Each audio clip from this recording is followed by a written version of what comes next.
Good morning viewers. আজ আমরা আলোচনা করব যে আমাদের কেরিয়ার আমরা কোন দিকে আসলে ডেভেলপ করতে পারি being in accounting and finance profession. প্রথমে আমি একটু আমার ব্যাকগ্রাউন্ড সম্পর্কে বলতে চাই। আমি মোহাম্মদ শামসুর রহমান। বর্তমানে আমি থিঙ্ক বিপিও প্রো লিমিটেড এই কোম্পানিটির ম্যানেজিং ডিরেক্টরের দায়িত্ব পালন করছি। আমি আমার কেরিয়ার শুরু করি 2006 সালে। বাংলাদেশের প্রথম সারির এবং পায়োনিয়ার বলা যায় যে কোম্পানিটিকে আউটসোর্সিংয়ে, সেই কোম্পানিটির নাম হচ্ছে সার্ভিস ইঞ্জিন লিমিটেড, বর্তমানে যেটি এসি বিপিও নামে পরিচিত। আমি এই কোম্পানিটির প্রথম অপারেশনস ম্যানেজার ছিলাম। পরবর্তীতে আমি লেগাটো সার্ভিসেস নামে একটি কল সেন্টারে আমার কেরিয়ার শিফট করি এবং তার পরবর্তীতে আমি মার্কেন্টাইল ব্যাংক এবং মিউচুয়াল ট্রাস্ট ব্যাংক ঘুরে এবং পরবর্তীতে একটি multinational IT resource process outsourcing company Framgia incorporation, সেখান থেকে পরবর্তীতে আমি থিঙ্ক বিপিও প্রো লিমিটেড এটি গঠন করি এবং বর্তমানে আমি থিঙ্ক বিপিও প্রো লিমিটেডের সাথেই কার্যাবলীগুলি আমি আসলে দেখাশোনা করছি। এখন আমরা একটু দেখি বর্তমানে আমাদের আমাদের সমাজে চাকরির যে ব্যবস্থা সেটি আসলে কেমন। আমরা জানি যে বিডি জবস, এখান থেকে কিন্তু আমরা আমরা বিভিন্ন চাকরির অ্যাপ্লাই করি এবং এখান থেকে আমরা ইন্টারভিউয়ের কল পাই এবং পরবর্তীতে আমরা সেখানে হয়তোবা আমরা আমাদের কর্মসংস্থানের সুযোগটা আমরা সেখান থেকে পাই।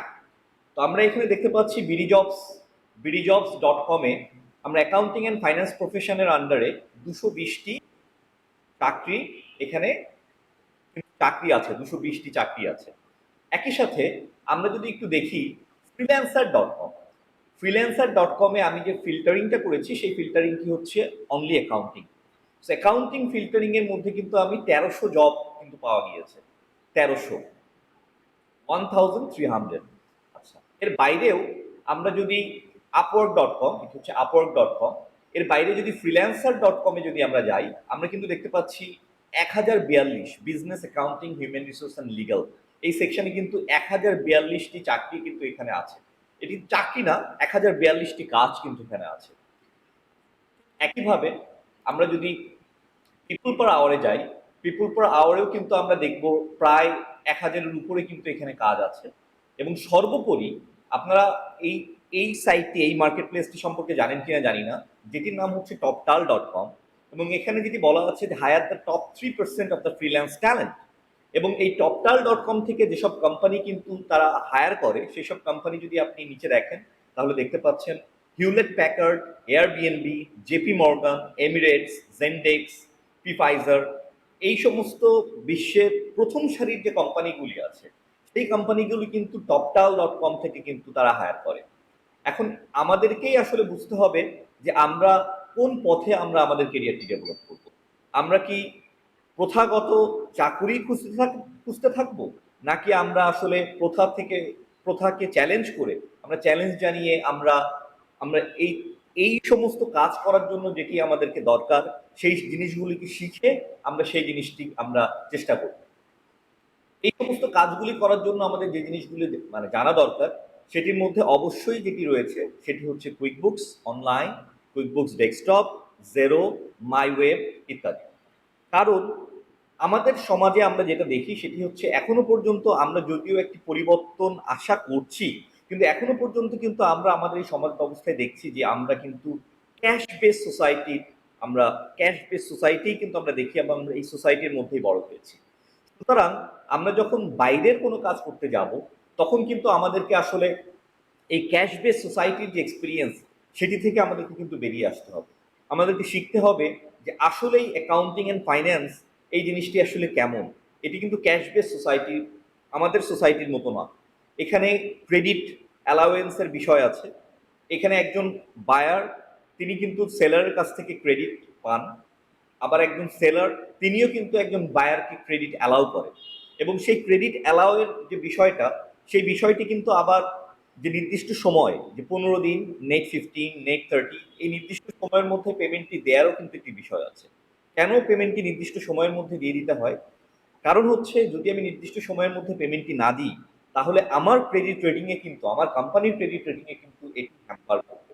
সুতরাং অ্যাকাউন্টস পেয়েবল ম্যানেজমেন্ট এটি কিন্তু খুবই গুরুত্বপূর্ণ একটি বিষয় হয়ে দাঁড়ায়। ঠিক একইভাবে অ্যাকাউন্টস রিসিভেবল ম্যানেজমেন্ট সেটিও কিন্তু গুরুত্বপূর্ণ বিষয় হয়ে দাঁড়ায়। এই সমস্ত বিষয়গুলি আমরা অ্যাকাউন্টিং সাইকেলটাকে যদি চিন্তা করি, তাহলে অ্যাকাউন্টিং সাইকেল কিন্তু হচ্ছে আসলে transaction, recording, analysis and presentation. তো এই সাইকেলের মধ্যে আমাদেরকে যেটি করতে হবে, আমাদের এই কুইকবুকস অনলাইন অথবা জেরো এই ধরনের অ্যাপ্লিকেশনগুলো যদি আমরা শিখতে পারি, তাহলে আমরা খুব ভালোভাবে দেখতে পাই যে এখানে আসলে অ্যাকাউন্টিং সাইকেলের যে 4টি ধাপ, এই 4টি ধাপের মধ্যে আমরা শুধুমাত্র যে রেকর্ডিং, এই রেকর্ডিংয়ের কাজটি যদি আমরা সঠিকভাবে এবং সুন্দরভাবে কম সময়ে করে দিতে পারি, তাহলে কিন্তু বাকি যে অ্যানালাইসিস এবং প্রেজেন্টেশন সেটি কিন্তু আমার সফটওয়্যারই কিন্তু এটি করে দেয়। সুতরাং আমরা আর সময় ক্ষেপণ না করে, আমরা আর দেরি না করে আমরা আসুন, আমরা কুইকবুকস অনলাইন এবং জেরো এই অ্যাপ্লিকেশন, সর্বোপরি যে ফ্রিল্যান্সিং কোর্স, আমরা যে ফ্রিল্যান্সিং কোর্সটি আমাদের আছে, সেই ফ্রিল্যান্সিং কোর্সটি আমরা আসলে আসুন আমরা দেখি। ফ্রিল্যান্সিং কোর্সটি আমরা যদি করতে পারি, সঠিকভাবে করতে পারি, তাহলে আমরা যেটি পাচ্ছি সেটি হচ্ছে আমরা কিন্তু একই সাথে কুইকবুকস সার্টিফিকেশন প্রো অ্যাডভাইজার সেটি কিন্তু আমরা অর্জন করব, আমরা জেরো সার্টিফাইড অ্যাডভাইজারশিপ এটি অর্জন করব, এবং একই সাথে আমাদের কিন্তু আমাদের কর্মক্ষেত্রের যে দুয়ার, এই দুয়ারটি কিন্তু আর শুধু বাংলাদেশের এই সীমাবদ্ধতার মধ্যে কিন্তু, এই গণ্ডির মধ্যে কিন্তু আর সীমাবদ্ধ থাকবে না, বরং এই কর্মক্ষেত্রের দুয়ারটি কিন্তু পরিণত হয়ে যাবে সারা বিশ্বময়। সুতরাং আমরা আসুন, আমরা সময়ক্ষেপণ না করে আমরা যত দ্রুত সম্ভব আমরা এই কোর্সটি সম্পাদন করি, কোর্সটিতে রেজিস্ট্রেশন করি, এবং আমরা এই কোর্সটি রেজিস্ট্রেশনের মাধ্যমে আমরা আমাদের যে দক্ষতা, আমরা সেই দক্ষতাটাকে আমরা সারা বিশ্বে আমরা পরিচিত হই, আমাদের বিশ্বব্যাপী আমাদেরকে আমরা ছড়িয়ে দিই, সেটি হচ্ছে আমাদের প্রয়াস। ধন্যবাদ সবাই।